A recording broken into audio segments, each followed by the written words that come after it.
Para aqueles que é a primeira vez que estão vindo. Já vou baixar. Porque eu conheço, né? Eu sei bem que eu falo muito alto. Imagina com 2 caixas de som, gente. Daqui a 5 minutos vocês vão começar a levantar e sair. Vão ficar lá na frente escutando, que vai dar para ouvir bem também. Tá? Aqueles que é a primeira vez que estão vindo na casa, sejam muito bem-vindos. Fiquem bem à vontade. Se sentirem alguma coisa, não estiverem se sentindo bem, falem com qualquer um dos médiuns que estão ali, todos de jaleco branco, irão auxiliar a todos vocês, tá? Fiquem bem à vontade, fiquem bem tranquilos. Vocês estão entre amigos, sempre. Tá? Um pouquinho mais, eu acho. Agora sim. Então, assim, pessoal, há algum tempo a gente vem trabalhando, a gente vem estudando, fazendo alguns estudos, né? Porque a casa foi fundada com dentre alguns objetivos, este é um dos primordiais, né? Além de ajudar na transição planetária. O que a gente fez? A gente acabou fundando uma casa, né? Amparado pelos bons espíritos, pelos amigos espirituais, com o intuito de estudo e de esclarecimento, né? Não basta somente, né, a gente amparar, né, que se faz tão necessário os passes, a desobsessão, né, mas somente ela, sem o esclarecimento, né, sem trazer à luz a expansão da consciência, a compreensão de cada um, né, aí acaba acontecendo as tais bengalas emocionais. E o que a nossa casa, quando eu falo nossa de todos que estão aqui, de todos os médiuns, o que a casa, né, pretende, né, é esclarecer, trazer o esclarecimento, pois o conhecimento liberta, pessoal. Meus amigos, no momento que a gente começar a estudar, começar a se conhecer, saber como funcionam as leis, né, as coisas ficam mais fáceis para a gente administrar, para a gente lidar. Então é por isso que a nossa casa sempre tem muito estudo, né? E por vez ou outra, né, eu vou lá e monto um estudo, né? Pergunto para o Mateus o que ele acha. Aí ele disse, não, vai lá e faz. Hoje é contigo, e aí eu venho aqui para tentar conversar um pouquinho com vocês. Então, como funciona? Há algum tempo a gente já vem trabalhando, já vem trazendo alguns esclarecimentos sobre a questão de obsessões. Como vocês podem ver, todo o meu trabalho, todo o dia em que eu venho aqui falar com vocês é em relação da obsessão, né? Obsessão complexa, obsessão sutil, né? Quando somos atacados pelos irmãos menos esclarecidos, né? Por situações que às vezes a gente se coloca, né? E acaba recebendo alguns ataques, alguns infortúnios. Então o que acontece? Eu estou sempre conversando sobre esse assunto. Aí já conversamos, né, na questão da obsessão, como pode acontecer uma obsessão? De encarnado com desencarnado, de desencarnado com encarnado, de desencarnado com desencarnado, e de encarnado com encarnado. Vocês lembram disso, né? A gente vem conversando há algum tempo sobre isso. Mas hoje estava faltando um assunto para a gente conversar sobre essa questão da obsessão.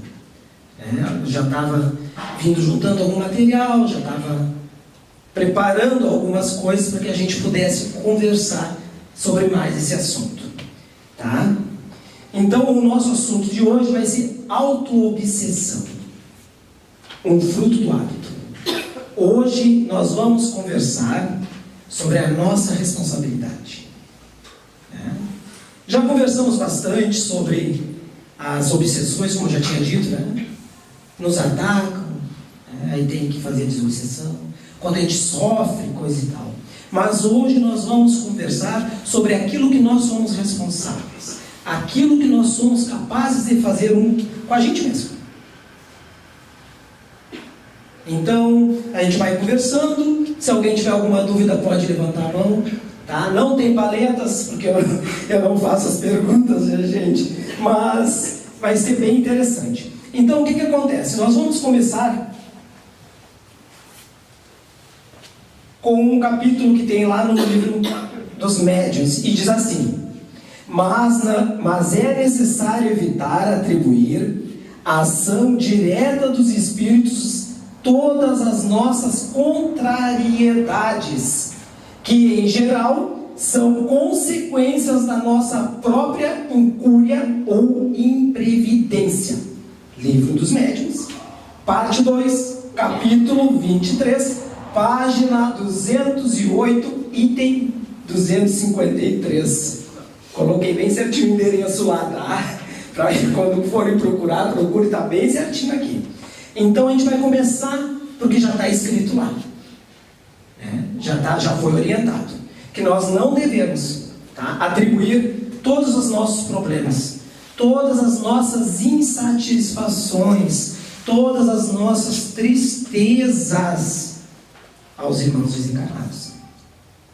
Nós temos que ter muito cuidado com isso, certo? Então eu tenho uma pergunta para fazer com vocês. Tá? Você acredita que pode atacar a si próprio?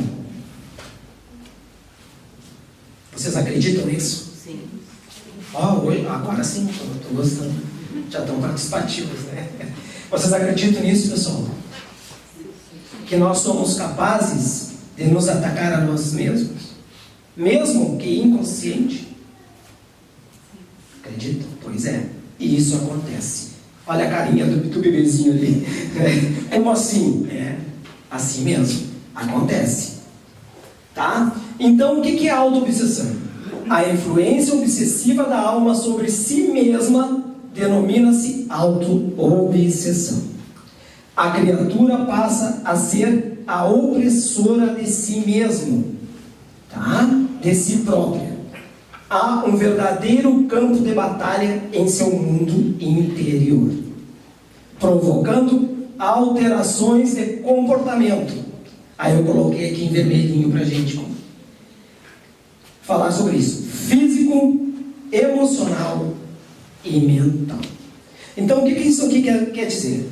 Influência obsessiva da alma denomina-se auto-obsessão. A criatura passa a ser opressora de si própria. O que isso quer dizer, pessoal?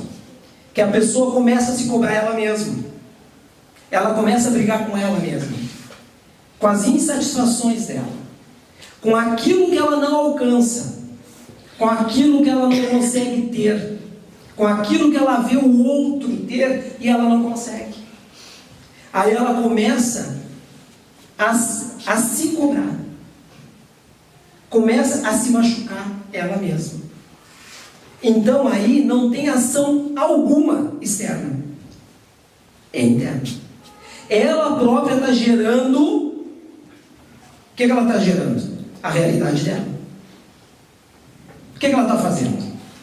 Se tudo é energia, nós já estudamos isso, né? Toda vez, geralmente, quando a gente tem nossos estudos de terça-feira, geralmente a gente está conversando sobre energia, né? Que tudo é energia, ou é mais denso, ou mais sutil, se plasma, né? Se adensa, né? E aí, se tudo é energia, o que a pessoa está criando com isso? Para ela própria, a própria realidade dela. Ela está plasmando, com essa briga interna que ela tem, uma realidade em torno dela. Certo?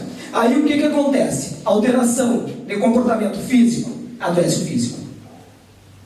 Né? Aí adoece o físico. A pessoa começa a sentir dores que não existiam. Né? Começa a ficar frágil. Né? Qualquer coisa, baixa imunidade. Qualquer situação, ela já adoece. Tá? Emocional, sempre com raiva. Né? Choro compulsivo, triste, magoada. Muitas vezes se magoa simplesmente pelo fato de se dizer um simples não para ela. E o que acontece? A ótica dela já está alterada. Ela já não consegue ver com os olhos naturais de uma situação simples. Aí a ótica dela já alterou. Certo? E aí, quando fica mais complicado, o mental dela se altera. Aí começa a complicar. Porque o que acontece? No momento que houver essas alterações aqui todas juntas, a pessoa começa a fazer uma auto-obsessão dela mesma. Aquilo que a gente estudou, que acontece nas obsessões complexas, nas obsessões que acontecem naturalmente, nas situações onde há ou uma demanda, onde existe alguma cobrança de algum obsessor, pode ser até outra existência, a pessoa começa a fazer com ela mesma. Vocês se dão conta disso? Ela começa a fazer com ela mesma. Não está havendo uma ação externa. Eu estou com um problema, a minha vida não anda, né? Não está acontecendo uma ação externa, porque já foi tudo resolvido. A questão é interna. E aí é muito difícil. Porque é complicado, porque tudo que é dentro de nós, como a gente já conversou, os nossos desejos centrais, vocês lembram disso dos últimos estudos que a gente fez aqui? O nosso desejo central, aquilo que a gente mais gosta, mas não aquele momentâneo, aquele que move a nossa vida, aquele que faz com que a gente acorde todo dia e queira alcançar. Para uns é a casa própria, para outros é um carro, para outros é uma viagem no exterior, e assim vai indo, porque cada um de nós, né, tem uma visão da vida do que quer para si, certo? Então a gente tem que tomar muito cuidado com isso, gente. Então daqui, ao pensar através do seu campo mental, ela emite vibrações ou ondas que se expandem ao seu redor. A mente emite e ao mesmo tempo capta qualquer onda energética, desde que esteja vibrando na mesma sintonia espiritual de outra fonte emissora. O que isso quer dizer? Né? É o nosso pensamento. A nossa realidade é o nosso pensamento. Então a gente emite, né, um pensamento de raiva, de dor, de tristeza, de mágoa, seja de qual sentimento profundo for, de baixa vibração. Emite e ele volta. Emite, ele se conecta com a vibração. Pode ter de outra pessoa que está ali, tu já entrou naquele campo, já que te conectou também. Tá? Cada pessoa plasma os reflexos de si mesmo por onde passa. Entra em comunhão com a matéria mental alheia. Vocês estão entendendo o que é isso? O que isso quer dizer? Né? Estou numa vibração baixa. Me sentindo ruim. Me sinto culpado. Não consigo prosperar. Me sinto triste. Me sinto magoado. No momento que eu saio, que eu me envolvo, encontro outras pessoas e tem pessoas na mesma situação, eu adentro aquele campo porque está na mesma frequência de vibração. Está vibrando igual. Vocês lembram disso, né? Aquilo que vibra igual, né, encontra ressonância. Isso quer dizer, somos nós mesmos que ligamos ou desligamos o fio condutor dos nossos sentimentos ou pensamentos. Então essa frase aqui diz o quê? Que nós somos responsáveis por aquilo que sentimos e por aquilo que pensamos.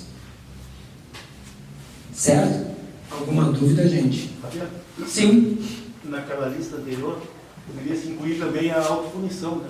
Sim. A autopunição que o... Flagelo. Sim, o flagelo. Sim. Se cobra a ponto de se machucar assim pronto. Alguma dúvida, gente? Alguém tiver alguma dúvida, quiser questionar alguma coisa, pode levantar o braço. Pode falar, tá, pessoal? Então aqui eu coloquei aqui para vocês, tá, uma coisa que é muito interessante, tá? Isso aqui é uma tabela, tá? que é a assinatura vibracional da escala Hertz, certo? É a escala que é medida em hertz. O que é hertz? É ciclo por minuto. É quantas vezes acontece por segundo, tá? Por segundo. Essa escala em hertz, a qual expressa em termos de ciclos por segundo a frequência de um evento periódico, oscilações ou vibrações, ou rotações por segundo. Um dos seus principais usos é descrever as ondas de rádio ou sonoro, tá? Então, o que isso aqui nos mostra? Por que eu coloquei essa tabela aqui para mostrar para vocês? Aquilo que nós estávamos conversando anteriormente aqui, tá? Isso aqui mostra para nós que a cada segundo a vergonha vibra 20 Hz. Então é bem lentinho, quase parando. A culpa, 30 Hz por segundo, tá? A dor, a apatia, 50, a dor, 75, o medo, 100, e vocês veem que vai subindo, né? Vai dando uma melhorada, tá? O desejo, os vícios e a vontade egocêntrica, 125, ainda está lento. Quer dizer que eu estou numa vibração baixa. Penso só em mim, eu quero tudo para mim, aquilo que eu desejo. Eu quero ser feliz, eu quero ter as coisas, tá? Raiva, 150, orgulho, 175, coragem, 200, já começa a melhorar. Aí já começa a subir na escala, aí já começa a se sentir melhor, tá? Aí depois vem neutralidade, 250, disposição, 310, aceitação, 350, razão, 400, amor, 500. Aqui, quem vibra no amor, mas não é esse amor pessoal, que quando a gente se apaixona, né? Estou apaixonado. Não, é o amor pelo todo. É amar o próximo como a si mesmo. Entende? Espíritos ascensionados, espíritos, né, que já aprenderam o que era amar todos, tá? Eles geralmente estão acima dessa vibração. Estão para cima, tá? Depois vem a alegria, 540, a paz, 600, a iluminação, 700 ou mais, e a consciência final, ou enfim, quando ascensionou, tá? Que virou um espírito de luz, 1000 Hz por segundo. Vocês dão conta o que é isso? 1000 Hz por segundo?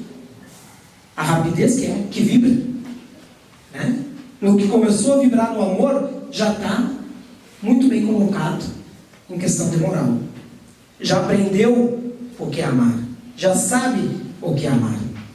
Entende? Então, quando a pessoa começa com uma auto-obsessão, ela está nessa vibração aqui. 20, 30, 50, muito lento.